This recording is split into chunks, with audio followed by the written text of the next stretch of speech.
다시 한번 우리 기도드리겠습니다. 하나님 감사합니다. 주님께서 저희들을 은혜 가운데 항상 지켜주시고 보호하여 주셔서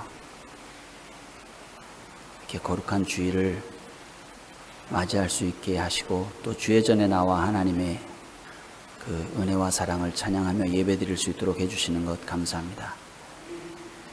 아버지, 부족한 것을 이 자리에 세우셔서 하나님의 말씀을 전하게 하심도 주님께 감사드립니다. 이 시간 전하는 자로서의 사명을 잘 감당할 수 있게 하시고 주의 말씀을 전하는 데에 최선을 다할 수 있도록 인도해 주시기 원합니다. 저희들이 하나님의 말씀을 서로 나눌 때에 주의 은혜가 함께하게 하시고 저희들의 심령과 골수가 쪼개지며 하나님 앞으로 더 가까이 가고 주의 은혜를 체험하는 귀한 시간이 되게 하여 주시옵소서. 감사드립니다. 예수님 이름으로 기도드립니다. 아멘.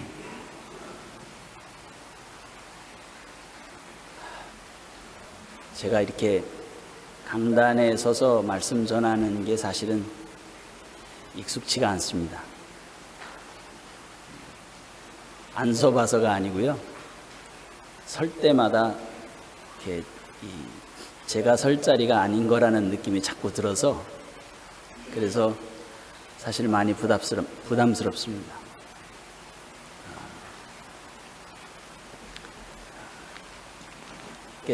목사 안수를 받고 나니까 뭐가 좀 바뀌어지면 저도 내가 이제 목사가 됐구나 이런 느낌이 올 텐데 바뀌는 게 아무것도 없더라고요. 똑같이 아침에 일어나서 똑같은 일을 하고 똑같은 하루를 보내고 똑같은 사람들을 만나고 지내다 보니까 내가 진짜 목사가 된 건가 하는 생각이 자꾸 듭니다. 그나마 다행히 여러분들께서 그리고 또 목사님께서 전화를 주시고 이렇게 통화하거나 대화를 나누실 때마다 목사님 하시니까 그나마 제가 이제 드디어 목사가 되긴 됐구나 하는 생각을 하게 됩니다. 전도사로서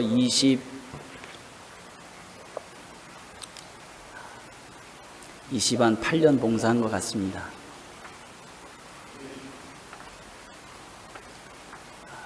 저를 맨 처음에 전도사로 그 교회에 상파울로에 있던 그 평안교회라고 있었는데요. 지금은 안타깝게도 그 교회가 더 없는 것 같습니다. 그런데 그때에 저를 교육전도사로 처음에 불러주셨던 목사님이 지금 워싱턴주 그 스포케인에서 목회를 하시고 계십니다. 신대선 목사님이라고. 그 목사님이 저한테 맨날 전화하셔서 하시는 말씀이 양전사 언제 딱지 뗄 거야 이런 말씀 하시더라고요. 언제 목사 될 거냐는 말씀을 항상 하셨어요. 목사 안수 딱 받고 난 다음에 목사님이 이제 드디어 받았습니다 했더니 목사님이 Welcome to the club 이렇게 얘기하시더라고요. 이렇게 같이 목사가 된 거를 환영한다고 말씀해 주신 건데 너무 감사하고 또 마음에 부담이 상당히 큽니다. 제가 지금 사실 간절히 바라는 것은 이 거룩한 부담이 제가 눈을 감는 날까지 계속될 수 있기를 바랍니다. 여러분들께서 혹시라도 제가 삐뚤어지는 모습이나 아니면 좀 시건방진 행동을 한다 하는 것을 느끼시면 지체 마시고 주저하지 마시고 바로 말씀해 주시면 좋겠습니다. 하나님 앞에 바로 서는 것이 그 무엇보다도 가장 중요하다고 생각하기 때문입니다.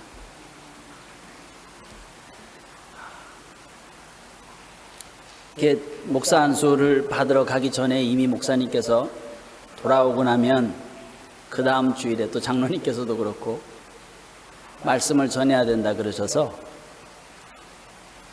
계속 그 마음에서 어떤 말씀을 전해야 되나 하는 것이 떠나질 않더라고요.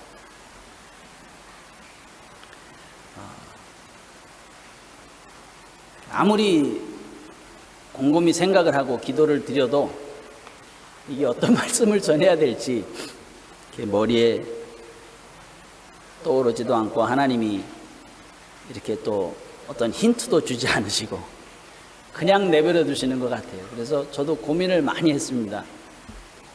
이제 고민만 하다가 안 될 것 같아서 성경을 자꾸 이렇게 보면서, 기도하면서 성경을 보면서 하다가 이 말씀을 전해야 되겠다 하고 자꾸선 쭉 말씀을 준비하다가 아니구나, 이거 안 되겠는데, 그러고 또 바꾸고 또 이거를 전해야 되겠다 그러고선 또 쭉 준비하다가 보면은 이거 아닌 것 같다, 이렇게 해서 또 접고, 그러다가 이제 이 요한복음 14장에 와서 말씀을 읽으면서 더 이상은 바꿀 시간도 없고 바꿔서도 안 될 것 같아서 그냥 말씀을 준비하게 됐습니다. 사실 여러분, 지금 이 세상을 잘 살펴보시면 우리가 크리스찬으로서 산다는 것이 그렇게 쉽지 않습니다.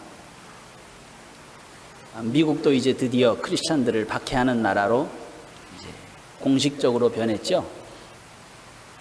그래서 크리스찬들의 그 가치를, 기독교 가치를 이제 무시하고 인본주의가 앞서가는 나라가 됐습니다. 또 여러분, 중동 지역에서는 여러분 다 잘 아시는 대로 크리스찬들이라고 하면 죽이지 않습니까? 지금 특히 그 머슬림 국가들에서는 두 번 생각하지 않고 크리스찬이다 그러면 그냥 죽여버립니다. 그래서 우리 크리스찬들이 설 수 있는 곳이 점점 줄어들고 있고, 우리 한국에서도 여러분 보시면 아시지만 기독교인이라고 이야기하면 별로 반가워하지 않습니다. 저도 비즈니스 하면서 많은 사람들을 만나지만 제가 전도사 시절에도 제가 전도사라고 밝히지 않고 비즈니스를 합니다.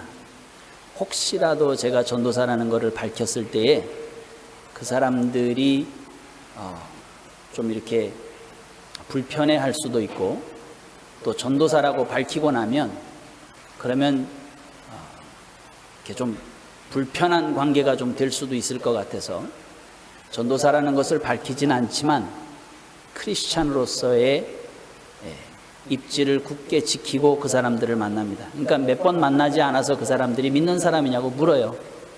그것도 그럴 만한 것이 사실은 첫 번째 만남에서 식사를 하면서 들키죠. 나는 기도를 하니까.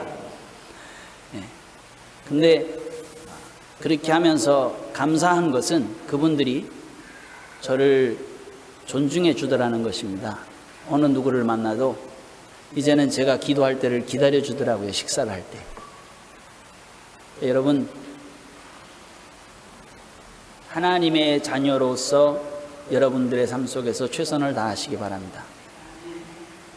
여러분들이 나는 크리스찬입니다라고 말씀하시기 이전에 여러분들의 삶 속에서 크리스찬의 향기가 나타나기를 바랍니다. 그러면 그분들이 여러분들을 존중해 드릴 겁니다. 우리가 말이 앞서는 크리스찬들이 되면, 그러면 사실은 오히려 하나님 앞에 잘못된 일을 행하기가 더 쉽고, 행동이 앞서는 크리스찬들이 되면 하나님의 영광을 드러내기가 좀 더 쉽습니다. 그래서 우리 하시엔다 한인교회 성도 여러분들께서는 그리스도의 향기를 먼저 말에 앞서서 풍길 수 있는 그런 성도님들이 되시기를 바랍니다. 여러분, 제자들이 이제 예수님이 예루살렘에 입성을 하시고, 그리고 난 다음에 이제 얼마 안 돼서 지금 이게 최후의 만찬 속에서 지금 이루어지는 일들이거든요. 근데 예수님이 제자들의 기대는 무엇이었냐면, 이제 예루살렘까지 다 올라왔으니까 이제 예수님께서 자, 이제 우리가 며칠 뒤면 내려가서 내가 이렇게 해서 우리 이스라엘을 회복시키고 이제 너희들을 한 자리씩 다 줄 것이다, 이렇게 이야기하시기를 사실 제자들은 기대했던 것 같습니다. 그래서 이 최후의 만찬의 자리가 그들에게는 굉장히 가슴이 설레는 자리였습니다. 왜냐하면 3년을 이미 예수님을 쫓아다니면서 예수님이 하신 그 많은 기적들을 이미 다 봐왔기 때문에, 그렇기 때문에 언젠가 예수님이 그 왕이 되시면, 메시아로서 통치를 하시면 가까이 따라다녔던 우리 12은 그래도 뭔가 한 자리씩은 차고 앉을 것이다라는 생각을 했었습니다. 여러분, 그 생각이 그 야고보와 요한의 어머니의 말 속에서 드러나지 않습니까? 하나들은 오른편에, 하나들은 왼편에 좀 앉혀주십시오. 이렇게 이야기하지 않습니까? 제자들이 막 분해했죠. 아니, 저것들이 엄마까지 동원해가지고 한 자리를 하려고 그래? 이런 생각을 했습니다. 그래서 이 최후의 만찬의 자리가 굉장히 그 사람들에게는 가슴 설레는 자리였는데, 최후의 만찬의 자리에 들어오시더니 예수님이 갑자기 이상한 행동을 하시죠. 허리에 수건을 두르시고 물을 떠서 오히려 자기네들의 발을 씻기십니다. 깜짝 놀랄 만한 행동이죠. 그런 이례가 없거든요. 제자가 스승의 발을 씻기는 일은 있어도 스승이 제자의 발을 씻기는 일은 없었습니다. 또 낮은 사람이 윗사람의 발을 씻길 수는 있어도 윗사람이 낮은 사람의 발을 씻기는 일은 없었거든요. 너무 놀랍니다. 근데 또 그러고 났는데 또 더 놀라운 거는 뭐냐면, 너희들 중에 누가 나를 배반할 것이다, 이런 말씀을 하십니다. 이 12은 굉장히 하나님을 잘 따르고 하나님을 잘 섬기며 또 예수님을 도와서 이제 이 이스라엘을 회복하려고 진실된 마음을 가지고 있는 12인 줄 알았는데, 예수님이 갑자기 하시는 말씀이 니들 중에 한 명은 배반할 거야, 이런 얘기를 하시거든요. 그러니까 깜짝 놀라는 거예요. 그리고 난 다음에 갑자기 예수님이 내가 갈 곳은 너희가 따라오지 못할 곳이고 막 이런 소리를 하세요. 그러니까 이제 제자들이 정신이 없는 거죠. 아니, 갑자기 이제 좀 내려가서 어떻게 할 거다라는 이런 어떤 앞으로의 방침을 얘기해 주실 줄 알았는데, 발을 닦아 주시더만 배신한다고 하고 내가 어디로 갈 건데 너희들은 거기에 오지 못할 거라는 말씀을 하시고 막 이러니까 베드로가 그러잖아요. 37절에 보면 이렇게 얘기합니다. 주여, 내가 지금은 어찌하여 따를 수 없나이까? 아니, 여태까지 3년을 내가 잘 따라오고 앞장서서 이렇게 다녔는데, 아니 왜 내가 못 간다고 하십니까? 도대체 어딜 가시길래? 이런 얘기를 하는 겁니다. 그러면서 하는 말이 있죠. 주를 위해 내 목숨을 버리겠나이다, 이렇게 얘기합니다. 베드로가. 나 이렇게까지 내가 준비가 되어 있습니다 라고 예수님한테 이야기를 합니다. 그 예수님 뭐라 그러세요? 쉬운 말로, 우리말로 하겠습니다. 까불지 마 임마, 닭 울기 전에 3번 나 부인할 사람이 바로 너야, 이런 얘기를 하시는 거예요.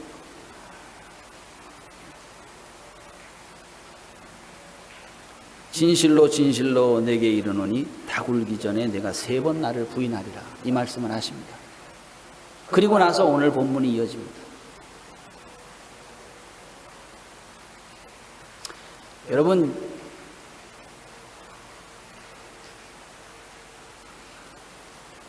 우리가 예수님을 처음 믿고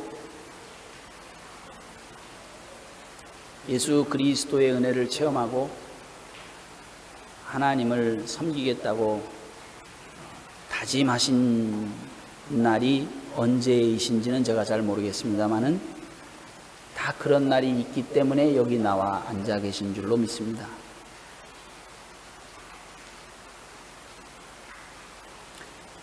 그러나 그것이 나 혼자의 결정이고 나 혼자의 열정이었는지, 아니면 하나님이 나의 마음에 불어넣어 주신 사명감이었는지를 한번 좀 잘 생각해 보시기 바랍니다.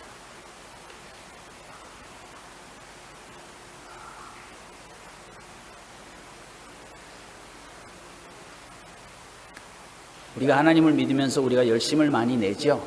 교회에 나와서 보통 열심을 냅니까, 저희가? 사실 바쁜 미국 생활을 살다 보면 주말이 되면 좀 쉬고 싶고 하는 것이 저희들의 마음입니다.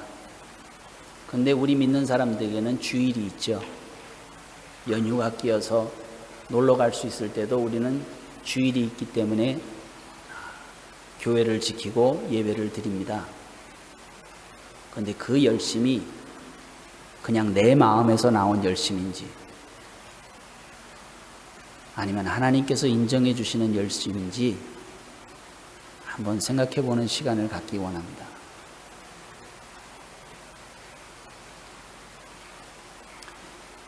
부인하겠다라는 말씀을 하시고 예수님이 오늘 1절에 하신 말씀이 뭐냐 하면 너희는 마음에 근심하지 말라 하나님을 믿으니 또 나를 믿으라 이렇게 말씀하십니다.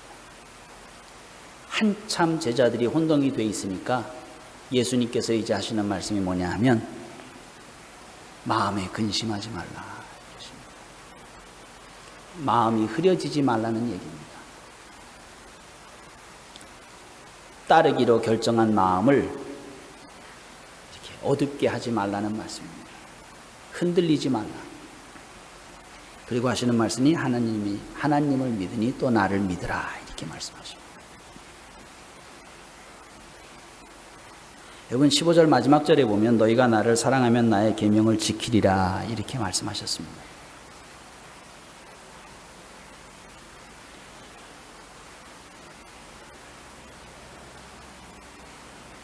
진짜 하나님 믿으십니까? 진짜 예수님을 사랑하셔서 예수님의 계명을 지키려고 최선을 다하십니까? 제 자신을 돌아보아도 그렇지 못한 것 같습니다.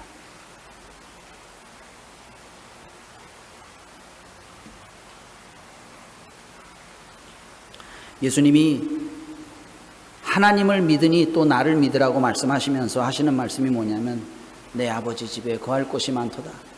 천국에 대한 말씀을 하십니다. 사실은 예수님께서 3년 동안 제자들에게 보여주시고 말씀하시고 전해주셨던 것이 뭐냐면 이 세상에 있는 것을 말씀하신 것이 아니라 하늘나라에 대한 것을 말씀을 하셨는데 아직도 제자들이 이해를 못하니까 다시 한번 예수님이 말씀하시는 것이 뭐냐 하면 내 아버지 집에 거할 곳이 많도다. 그렇지 않았으면 너희에게 이르으리라. 천국에 대한 얘기를 다시 합니다. 그러면서 하시는 말씀이 뭐냐 하면 너희를 위하여 내가 처소를 예비하러 가노니. 이 처소, 같이 거주할 곳, 같이 살 곳, 처소를 예비하러 너와 나와 같이 살 곳을 내가 지금 예비하러 간다. 그리고 그 처소가 준비가 다 되면 다시 와서 너희를 내게로 영접해서 나 있는 곳으로 데려가겠다 이렇게 말씀하십니다. 그러니까 지금 제자들이 들었을 때 지금 이 예루살렘을 이 이스라엘을 회복하셔야 될 것 같은데 이것을 안 하고 지금 다른 나라 얘기를 또다시 하시는데 하늘나라 얘기를 하고 계신 예수님에 대한 말씀을 이해를 못하니까 내가 가는 곳을 너희들에게 알게 하겠다라고 다시 하늘나라에 대한 말씀을 하시니까 도마가 앉아있다가 뭐라고 이야기해요? 예수님 그거 좀 이상한데요? 어떻게 우리가 지금 예수님 가시는 길을 어떻게 우리가 안다는 말입니까? 지금 이거 우리는 여기를 가는 줄 알았는데 여기가 아니라고 하고 또 딴 거 준비하러 가서 어디를 간다고 하시는데 이게 도대체 어딥니까? 라고 도마가 물어보는 겁니다. 여러분 우리가 예수님을 3년 동안 따라간 제자들의 입에서 나오는 말이 이렇다는 것입니다. 여러분 그냥 따라다닌 것이 아닙니다. 예수님의 기적과 예수님의 능력을 눈앞에서 보고 따라다닌 제자들입니다. 여러분 오병이어의 기적을 눈앞에서 이루어지는 것들을 봤습니다. 그 풍랑 속에 걸어오시는 예수님을 봤습니다. 어지간한 선지자가 하는 일을 하신 게 아니고 그 이상의 것들을 행하신 예수님을 바로 옆에서 지켜보았고 죽은 사람들을 살리고 병자를 고치고 어느 누구도 예수님 앞으로 나오는 사람을 예수님께서는 마다하지 않으셨습니다. 심지어는 자기네들은 아무것도 아니라고 생각했던 어린아이들까지도 내게 오는 것을 막지 말라고 이야기하셨고 가늠하다가 현장에서 잡힌 여인을 끌어와서 물론 예수 그리스도를 얽어매려고 질문했지만은 그 여자에게도 예수님께서는 뭐라고 말씀하셨냐면 나도 너를 정죄하지 않는다 라고 이야기하셨습니다. 이런 예수님, 가까이서 3년 동안 봐왔던 이런 예수님이 무엇을 원하시는지 아직도 제자들이 모르고 있는 것입니다. 하늘나라에 대한 얘기를 하시니까 도마가 아직도 그거를 깨닫지 못하고 도대체 어디로 가는 겁니까? 우리가 그 길을 알 수가 없네요. 이런 얘기를 합니다. 여러분, 우리의 신앙생활은 이렇지 않습니까?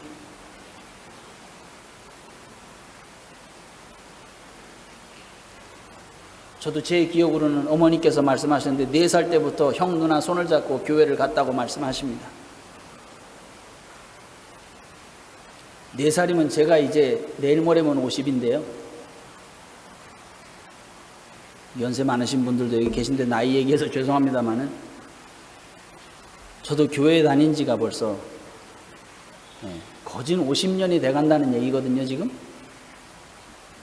그런데도 아직까지도 자다가 남의 다리 긁는 소리를 할 때가 있고 그런 생각에 쌓여서 앉아있을 때가 있습니다. 잠시 눈을 돌리는 순간.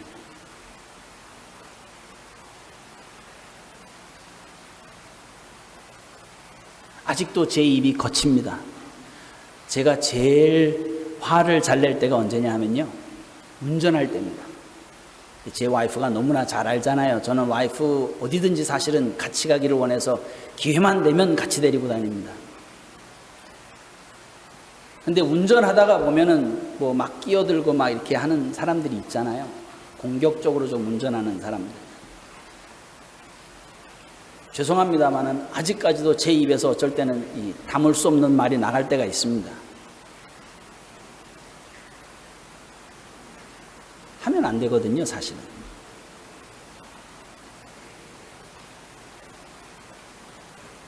근데 그런 것보다도 더 마음에 제가 걸리는 것은 무엇이냐면요,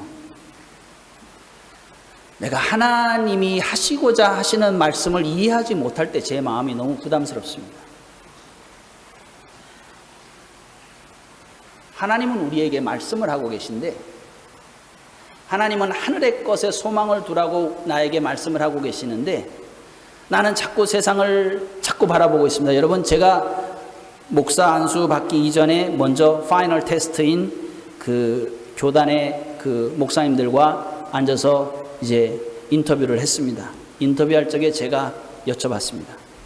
목사님, 또 목사님께서도 말씀하셨고요. 당신은 아직도 비즈니스를 하고 계시죠? 네, 그렇습니다.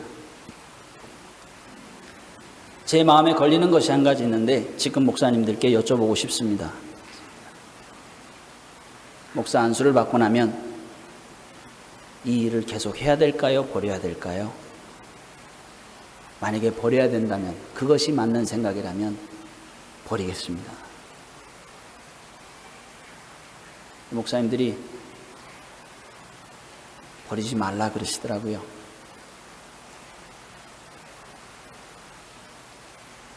그래도 아직 제 마음에는 부담이 있습니다. 왜냐하면 주일을 내가 섬기고 있는 교회에서 성수하지 못하는 때가 많기 때문에 그렇습니다. 그리고 또 이것에 대한 부담이 있습니다. 예수님께서는 하늘의 것을 말씀하고 계시는데 나는 땅의 것을 가지고 자꾸 붙잡고 흔들고 다니고 있지는 않는가 하는 생각. 내 열심이 하나님 앞에 정말 온전한 열심으로 드려지고 있는가 하는 생각이 제 마음을 좀 무겁게 합니다.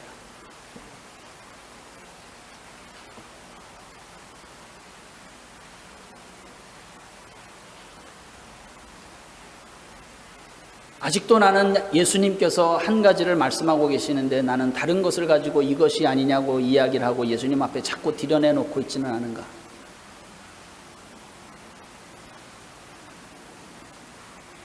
이러한 도마에게 예수님이 말씀하십니다. 내가 곧 길이요 진리요 생명이니 나로 말미암지 않고는 아버지께로 올 자가 아무도 없느니라. 이런 말씀을 하십니다. 천국을 얘기하시다가 갑자기 아버지를 말씀하십니다.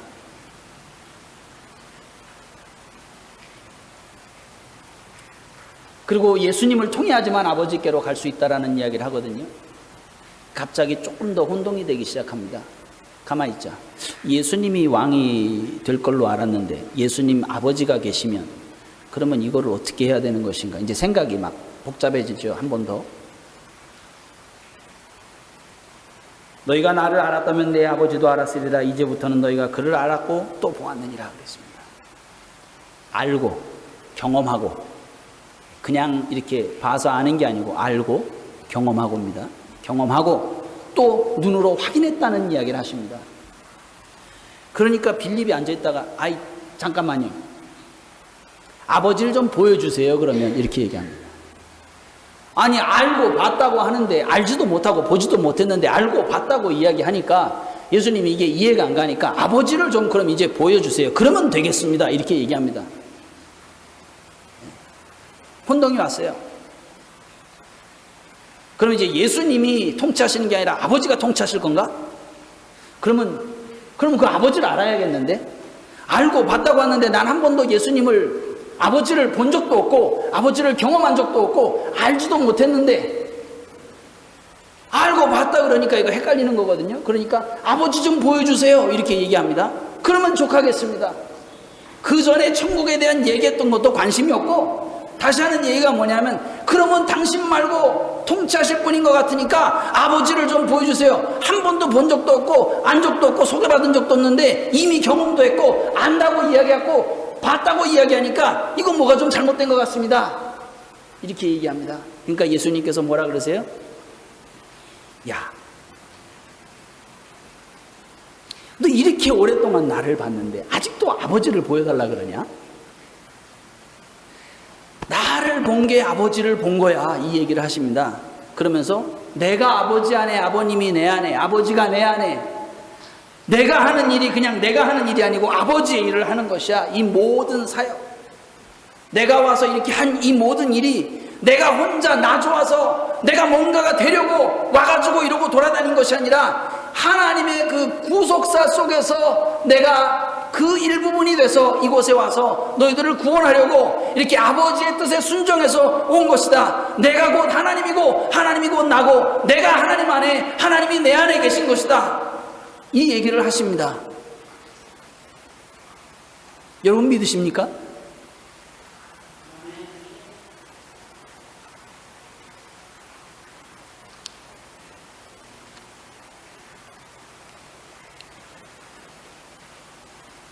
경험을 하고 보아서, 이렇게 봐서 완전히 아는 것을 예수님은 말씀하셨습니다.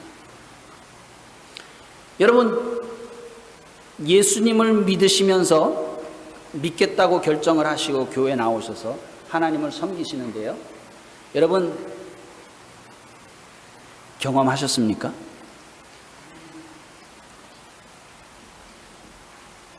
여러분 이렇게 봐서 확실하게 아십니까? 하나님이 존재하시는 것을?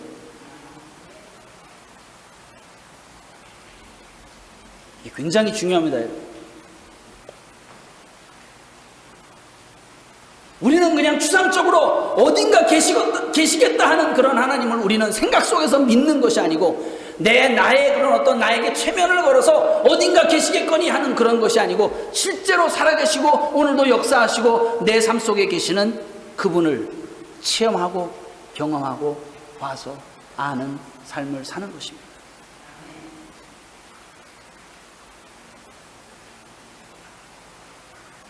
그러면 여러분은 봤다고 하는데,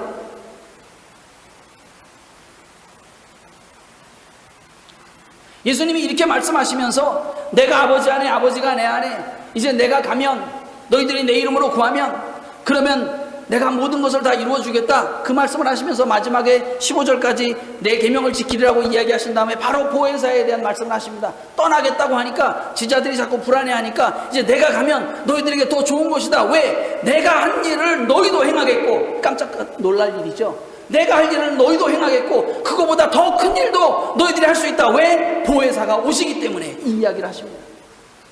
지자들은 이해가 안 갔어요. 그러나 예수님께서 하시는 말씀은 뭐냐면, 내가 가는 것이 너희들에게 더 유익하다. 왜? 내가 가면 보혜사가 오셔서 너희들과 함께 계실 것이기 때문에, 그래서 내가 한 일을 너도 행하고 이거보다 더 큰 일도 너희들이 할 수 있을 것이다 라고 이야기합니다. 여러분, 제가 제일 창피하고 제가 제일 하나님 앞에 두렵고 제가 제일 하나님 앞에 죄송스럽게 생각하는 것이 뭐냐면, 예수님이 하신 일을 내가 할 수 없다는 겁니다. 이거보다 더 큰 일을 할 거라고 예수님이 분명히 말씀을 하셨는데 내가 지금 아무것도 못한다는 것이 저의 아픔입니다.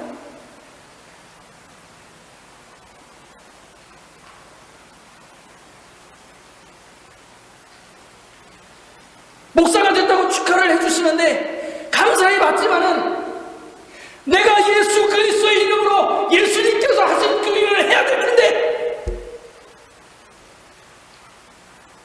하지 못하고 있습니다. 그거보다 더 큰 일을 할 거라고 했는데 그 아주 그냥 발톱만큼도 손톱만큼도 쫓아가는 일도 할 수가 없다는 것입니다. 나를 보고 예수님을 본 것과 같아야 되는데 예수님이 내가 아버지 안에, 아버지가 내 안에 계시다라고 하시면서 나를 봤는데 왜 아버지를 보여달라고 하느냐라고 이야기하신 것처럼 바울이 내가 예수 그리스도의 흔적을 내가 가졌다라고 이야기했는데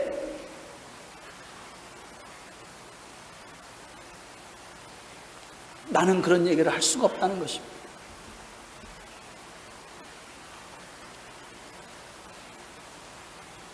사실은 여러분,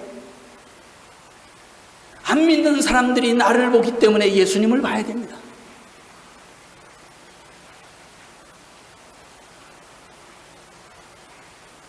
그래서 성령님을 보내주신 겁니다. 아버지 안에 예수님이 계시고 예수님 안에 아버지가 계신다는 걸 설명하시면서 보혜사가 오실 것을 설명하셨을 때는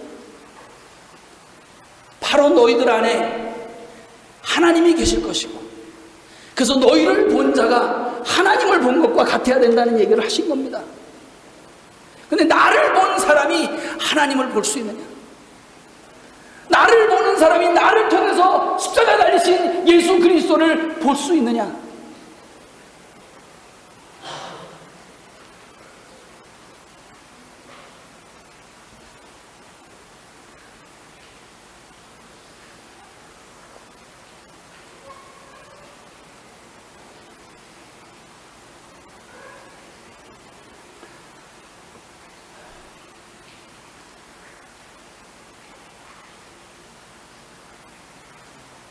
그래서 제가 제목을 나는이라고 붙였습니다. 정말 나는 하나님과 같은 곳을 바라보고 있고 하나님을 갈망하고 있으며 정말 성령께서 내 안에 내주하셔서 내가 하나님과 하나가 되고 하나님의 그 뜻을 따라 그 뜻을 이루기 위해서 최선을 다하고 있고 다른 사람들이 나를 봤을 때 나를 통해서 예수 그리스도를 볼 수 있는가? 그 사람들이 하나님을 보여달라고 이야기하지 않고 나에게 왔을 때, 나를 만났을 때 내가 당신을 만나서 보니 하나님이 살아계신 것을 볼 수 있군요라고 이야기할 수 있겠는가?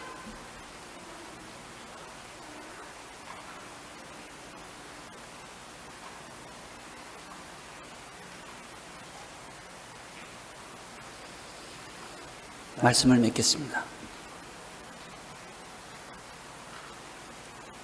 여러분들,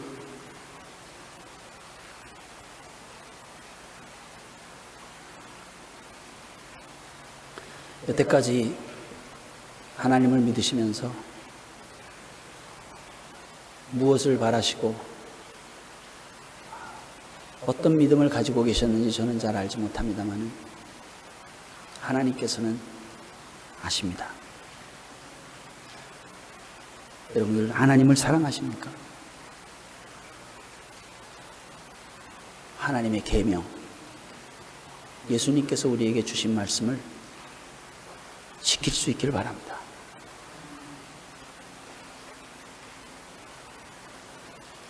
모든 사람들이 여러분들을 봤을 때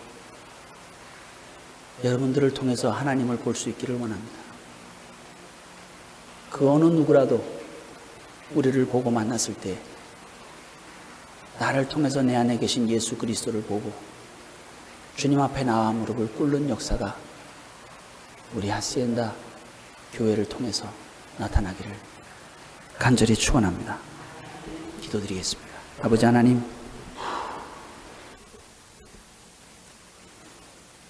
잠시 하나님의 말씀을 전했습니다.